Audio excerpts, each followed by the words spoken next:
ಕತ್ತರಿಸುತ್ತೆ. ಮಗನೇ ರಾಮ, ರಾಮ ಅಷ್ಟೇ ಅಲ್ಲದೆ ನಿಮ್ಮಂತ ಸೊಕ್ಕಿನ ಶ್ರೀಮಂತರಿಗೆ ಶಿರ ಕತ್ತರಿಸುವ ಕನ್ನಡ ನಾಡಿನ ವೀರ ಪರಶುರಾಮ.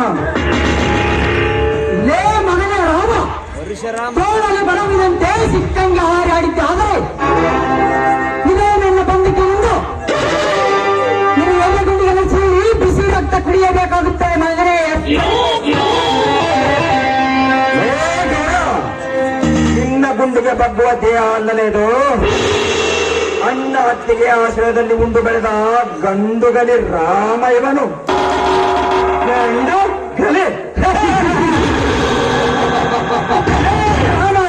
ನಿಮ್ಮಂತ ಸೂರರೇ ನಮ್ಮಂತರ ಕೈಲಿ ಬದುಕಿ ಉಳಿದಿಲ್ಲ.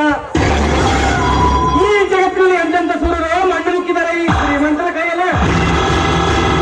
ಅಂದ ಮೇಲೆ ನೀನಾಗಿರುವ ತಪ್ಪಲ್ಲ. ಏ ಉದಯ, ನಿನ್ನಂತ ಪಂಡನಿಗೆ ಎದುರಿ ಕಾಲಡಿಯಲ್ಲಿ ಬಿದ್ದು ಬದುಕುವ ದೇಹ ಅಲ್ಲದೆ ಈ ಪರಶುರಾಮನ ಕೈಯಲ್ಲಿ ಕೈಯನ್ನು ಕೊಟ್ಟು ಹಿಡಿದು ಹಣೆಗೆ ಭಸ್ಮ ಧರಿಸಿ ರಕ್ತದ ತಿಲಕವನ್ನಿಟ್ಟು ವಸ್ತರಿಗೆ ನಮಸ್ಕರಿಸಿ ಬರಬಿದ್ದರೆ ಸಾಕು. ನಿಮ್ಮಂತವರ ರಕ್ತದ ಕಳಿ ಆಡುತ್ತಿರುವ ಗಂಡುಗಳೇ ರಕ್ತದ ಕಳೆ ದಿನ ಬೆಳಗಾದರೆ ಸಾಕು ರಕ್ತದಲ್ಲಿ ಸ್ನಾನವನ್ನು ಮಾಡಿ ಗಡ್ಡಗಡ್ಡನೆ ಕುಡಿದಿರುವಂತ ಈ ಅಬ್ಬುಲಿಂತ ಗೋಡನಿಗೆ ರಕ್ತದ ಕಳೆ ಆಡ್ತಿ ಅಂತ ಬಂದರೆ ನಿನ್ನ ಕ್ಷಣದಲ್ಲಿ ಹಣವನ್ನು ಉಳಿಬಿಡುತ್ತದೆ ಮಗನೇ. ಏ ಗೌಡ, ಈ ಪರಶುರಾಮನ ಜೀವ ಹೋದರು ಮತ್ತೆ ಪುನರ್ಜನ್ಮ ಪಡೆದು ಬಂದು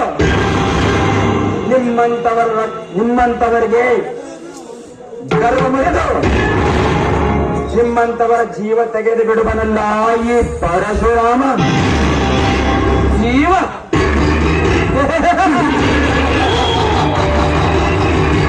ಲೇ ಜೀವ ತೆಗೆಯುವ ಹೇಳಿ ನಿನ್ನಂತ ಸಾವಿರಾರು ಕುಂಡಿಗಳಿಗೆ ಮಣ್ಣು ಮುಗಿಸಿದಾನೆ ಈ ಬಹದ್ದೂರ್. ಅದನ್ನೆಲ್ಲ ಮರೆತು ನಿನ್ನ ಪುಂಡನಂತ ಹಾರಾಡಿದರೆ ಹಾರುವುದು ನಿನ್ನ ಪ್ರಾಣ, ಉಸಿರು ನಮ್ಮ ಕೈಯಲ್ಲೇ. ಮಗನೇ, ನನ್ನ ಪ್ರಾಣದ ಉಸಿರು ಹಾರುವ ಮೊದಲು ಕಚ್ಚಿ ತಿನ್ನುವೆ ನಿನ್ನ ಕೊಬ್ಬಿನ ಕಣ್ಣು. ಆಗ ತಿಳಿಯುತ್ತದೆ ನನ್ನ ತಾಕತ್ತು. ಮಗನೇ ರಾಮ, ಸುಮ್ಮನೆ ಮಾತಿಗೆ ಮಾತಿ ಬೆಳೆಸಿ ಕೆರಳಿಸಬೇಡ ಈ ಶ್ರೀಮಂತರ ಕ್ರೋಧಾಗ್ನಿಜಾಲೆಯನ್ನು. ಇದು ನಿನಗೆ ತರವಲ್ಲ. ಈ ಕಾಡಿನ ಚರ್ಪದಡಿಯನ್ನು ಮುಟ್ಟುವುದು ಯಾರಿಂದ ಸಾಧ್ಯವಿಲ್ಲ. ನಾನು ಯಾರು ಗೊತ್ತೇ? ಈ ಊರಿನ ಅಗರ್ಭ ಶ್ರೀಮಂತ.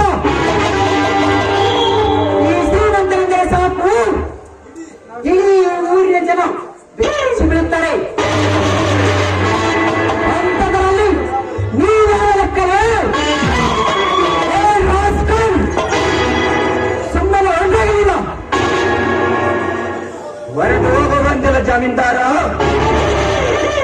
ನಮ್ಮಣ್ಣನ ಮೇಲೆ ಕೈ ಮಾಡಿದ ನಿನ್ನ ಮೈ ಚರ್ಮ ಸುರಿದು ನಮ್ಮಣ್ಣ ಕಟ್ಟುವ ಚಪ್ಪಲಿಯನ್ನಾಗಿ ಮಾಡಿದಾಗಲೇ ನನ್ನ ಮನಸ್ಸಿಗೆ ನೆಮ್ಮದಿ.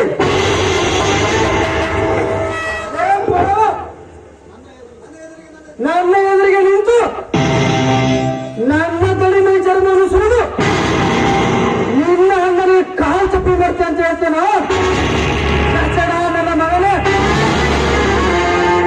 ಇಲ್ಲೇ ನಿನ್ನನ್ನು ತುಂಡು ತುಂಡಾಗಿ ಕತ್ತರಿಸಿ ನಿನ್ನ ರಕ್ತ ನನ್ನ ತಲೆಯ ಪಾದಕ್ಕೆ ಅಭಿಷೇಕ ಮಾಡಿಬಿಡ್ತೀನಿ. ಕಂಡಸ್ತನವರದೇ ಶಂಡನ ಕೆಟ್ಟ ಜನರ ರಕ್ತಕ್ಕೆ ಹುಟ್ಟಿದ ಬೀಜವೇ ಕಂಡವರ ಎಂಜಲು ತಿಂದು ತಿರುಗುವ ನಾಯಿ. ಏನಂದ್ರೆ ನನ್ನ ರಕ್ತದಿಂದ ನಿನ್ನ ದಣಿಯ ಪಾದಕ್ಕೆ ಅಭಿಷೇಕ. ಏ ಗಾಂಡು ನನ್ನ ಮಗನೇ, ನಿನ್ನ ಕಥೆ